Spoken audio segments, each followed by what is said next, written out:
Sinasabi ko sa inyong mga nakikinig sa akin, mahalin ninyo ang inyong mga kaaway at gawa ng mabuti ang mga napupuot sa inyo.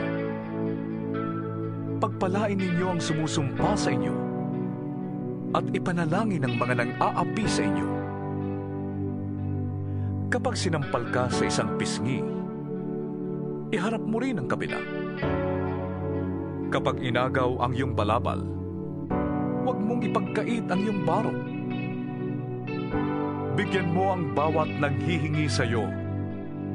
At kung may kumuha ng iyong ari-arian, huwag mo nang bawiin pa ang mga iyon.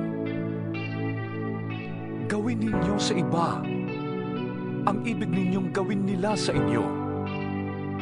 Kung ang nagmamahal lamang sa inyo ang inyong mamahalin, ano pang gantimpala ang inyong hihintayin? Ang mga makasalanan man ay marunong ding magmahal sa mga nagmamahal sa kanila. Kung ang mga mabuti lamang sa inyo ang inyong gagawa ng mabuti, ano pang gantimpala ang inyong hihintayin? Kahit ang masasamang tao ay gumagawa rin yan. At kung ang makakabayad lamang ang inyong pauutangin, ano pang gantimpala ang iyong hihintayin? Kahit ang masasamang tao ay nagpapautang din sa kapwa nila masama sa pag-asang sila'y babayaran. Mahalin ninyo ang inyong mga kaaway at gumawa kayo ng mabuti. Magpautang kayo nang hindi umaasang kayo'y babayaran. Sa gayon, malaking gantimpala ang tatamuhin ninyo at kayo'y magiging mga anak ng kataas-taasang Diyos, sapagkat siya'y mabuti kahit sa masasama at sa mga hindi marunong tumanaw ng utang na loob. Maging mahabaking kayo na gaya ng inyong ama. Huwag kayong humatol at hindi kayo hahatulan. Huwag kayong magparusa at hindi kayo parurusahan ng Diyos. Patawarin ninyo ang inyong kapwa at kayo patatawarin din ng Diyos. Magbigay kayo at kayo bibigyan ng Diyos.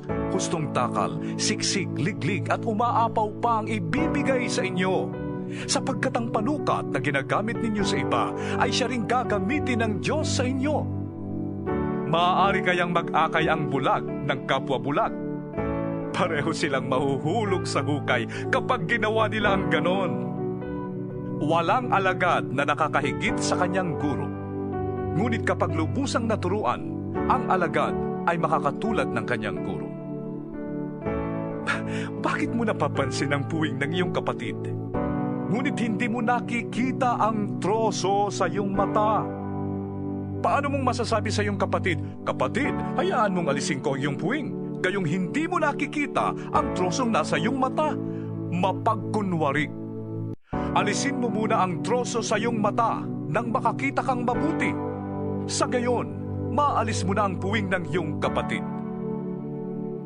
Walang mabuting punong kahoy ang namumunga ng masama, at wala ring masamang puno ang namumunga ng mabuti. Nakikilala ang bawat puno sa pamamagitan ng kanilang bunga, sapagkat hindi nakakapitas ng igos sa matitinik na halaman o ng ubas sa mga dawag. Ang mabuting tao ay naglalabas ng mabuti mula sa kanyang pusong sagana sa kabutihan, samantalang ang masamang tao naman ay naglalabas ng masama mula sa kanyang pusong tigib ng kasamaan. Sapagkat kung ano ang nag-uumapaw sa puso, ay siyang sinasabi ng labi.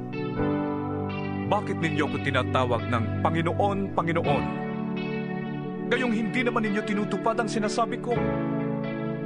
Sasabihin ko sa inyo kung ano ang katulad ng taong lumalapit sa akin, nakikinig ng aking mga salita, at nagsasagawa ng mga ito. Ang katulad niya ay isang taong humukay ng malalim at nagtayo ng bahay sa pundasyong bato. Nang bumaha at bumugso ang tubig sa bahay na iyon, hindi na tinag ang bahay na itinayo, sapagkat matibay ang pagkakatayo nito. Ngunit ang nakikinig naman ng aking mga salita at hindi tumutupad nito ay katulad ng isang taong nagtayo ng bahay ng walang pundasyon.